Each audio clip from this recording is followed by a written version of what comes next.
बार की बात है। रामपुर नामक गांव में एक सेठ रहता था जिसका नाम दामोदर सिंह था। उसके घर में गिरधारी नाम का एक नौकर काम किया करता था। गिरधारी बहुत ही भोला भाला और ईमानदार लड़का था। वो सारा दिन सेठ के घर में काम करता और फिर सेठ के खेतों में भी मेहनत करता। रात होते ही वो हर रोज सेठ के पैर दबाता था।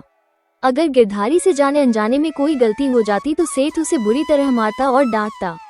गिरधारी को पूरे दिन में सिर्फ एक बार ही खाना मिलता और वो भी बेहद कम। वो किसी तरह सेठ के घर में दिन बिता रहा था।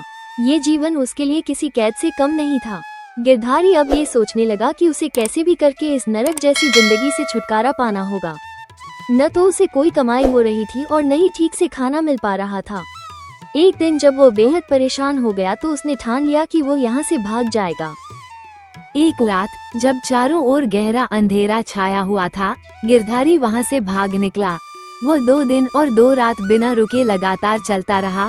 उसके मन में डर भी था कि अगर सेठ दामोदर सिंह को उसकी भागने की बात पता चली तो वह उसे पकड़कर फिर से मार डालेगा। आखिरकार तीसरी रात को वो एक गांव में पहुंचा जिसका नाम था सोनपुर। वहां उसने देखा कि बहुत सारे लोग एक जगह जमा हुए थे। गिरधारी ने सोचा कि या तो कोई त्योहार हो रहा है या फिर किसी की शादी। भूख से बेहाल गिरधारी ने सोचा, अगर मैं भी इस भीड़ में शामिल हो जाऊं तो शायद कुछ खाने को मिल जाएगा। गिरधारी जैसे ही भीड़ में शामिल हुआ, उसने देखा कि एक नौजवान लड़का बेहोश पड़ा हुआ था। गिरधारी घबरा गया और पूछा, ये कौन है और ऐसे क्यों पड़ा है? इतने में एक बुजुर्ग व्यक्ति उसके पास आया और बोला, बेटा, मुझे तुमसे कुछ बात करनी है। वह उसे एक तरफ ले गया और बोला, तुम बाराती तो नहीं लगते, सच सच बताओ तुम कौन हो? गिरधारी ने अपनी सारी कहानी उस बुजुर्ग व्यक्ति को बता दी। बुजुर्ग व्यक्ति ने कहा, बेटा, मेरी इज्जत अब तुम्हारे हाथ में है। जिस लड़के को तुमने बेहोश देखा वह मेरा बेटा है और आज उसकी शादी है। उसे मिर्गी का रोग है और अगर लड़की वालों को ये बात पता चल गई तो वह शादी नहीं करेंगे। गिरधारी ने कहा, लेकिन मैं इसमें क्या कर सकता हूँ?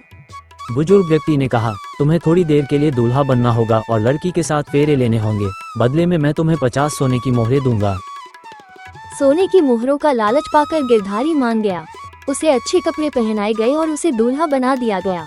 वो बारात के साथ लड़की के घर पहुंचा और वहां उसकी शादी कर दी गई। शादी के बाद गिरधारी को लड़की के साथ एक कमरे में पूजा करने भेजा गया। लड़की का नाम लता था। गिरधारी को बहुत भूख लगी थी। लता ने पूजा की थाली में रखी मिठाई उसे खिला दी। गिरधारी ने तुरंत मिठाई खा ली और फिर दोनों ने पूजा पूरी की। गिरधारी वापस बारात के पास लौट आया और बुजुर्ग व्यक्ति ने उसे 50 सोने की मोहरें दे दी।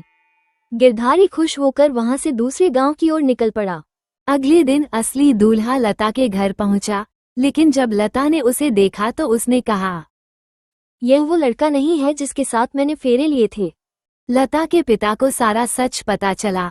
उन्होंने गुस्से में आकर बारात को बिना विदाई के ही लौटा दिया। दूसरी ओर गिरधारी जब सोनपुर गांव से जा रहा था तो उसे रास्ते में एक साधु की कुटिया दिखाई दी। गिरधारी ने साधु महाराज को अपनी पूरी कहानी बताई।